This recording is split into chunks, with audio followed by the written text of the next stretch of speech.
Ciclo de catequese. O Espírito e a esposa. O Espírito Santo conduz o povo de Deus ao encontro de Jesus, nossa esperança. Catequese número 2. O vento sopra onde quer.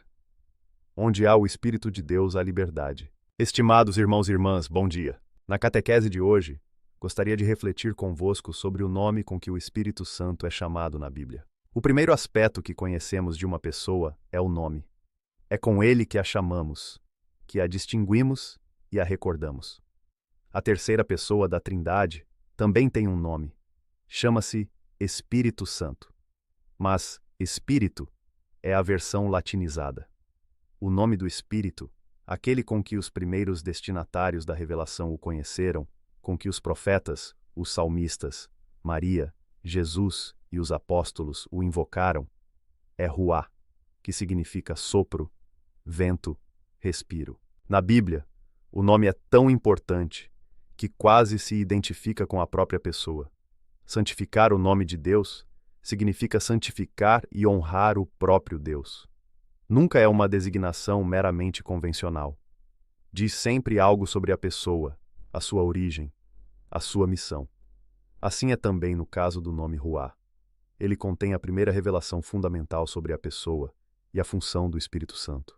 Foi precisamente observando o vento e as suas manifestações que os escritores bíblicos foram orientados por Deus a descobrir um vento de natureza diferente. Não foi por acaso que, no Pentecostes, o Espírito Santo desceu sobre os apóstolos acompanhado pelo ruído de um vento impetuoso. Era como se o Espírito Santo quisesse assinar o que acontecia. Então, o que nos diz o seu nome Ruá sobre o Espírito Santo? A imagem do vento serve, sobretudo, para manifestar o poder do Espírito Santo. Espírito e poder, ou poder do Espírito, é um binômio frequente em toda a Bíblia. Com efeito, o vento é uma força impetuosa, uma força indomável, capaz de mover até os oceanos. Mas também neste caso, para descobrir o sentido pleno das realidades da Bíblia, não podemos limitar-nos ao Antigo Testamento, mas devemos chegar a Jesus. Além do poder, Jesus colocará em evidência outra característica do vento, a da sua liberdade. A Nicodemos, que o visita à noite, Jesus diz solenemente: o vento sopra onde quer, e ouves a sua voz, mas não sabes de onde vem, nem para onde vai. Assim é todo aquele que nasceu do Espírito. O vento é a única coisa que não pode absolutamente ser limitada, que não pode ser engarrafada, nem encaixotada. Procuremos engarrafar ou encaixotar o vento. Não é possível. Ele é livre. Procurar encerrar o Espírito Santo em conceitos, definições, teses ou tratados, como às vezes o racionalismo moderno procurou fazer, significa perdê-lo, anulá-lo ou reduzi-lo a um espírito puramente humano, a um simples espírito. Há, porém, uma tentação semelhante também no campo eclesiástico, que consiste em desejar encerrar o Espírito Santo em cânones, instituições, definições. O Espírito cria e anima as instituições, mas ele próprio não pode ser institucionalizado, coisificado. O vento sopra onde quer. Assim, o Espírito distribui os seus dons como quer. São Paulo fará de tudo isto a lei fundamental do agir cristão. Onde está o Espírito do Senhor, aí está a liberdade. Diz. Uma pessoa livre, um cristão livre, é aquele que tem o Espírito do Senhor. Trata-se de uma liberdade muito especial, deveras diferente da que é geralmente entendida.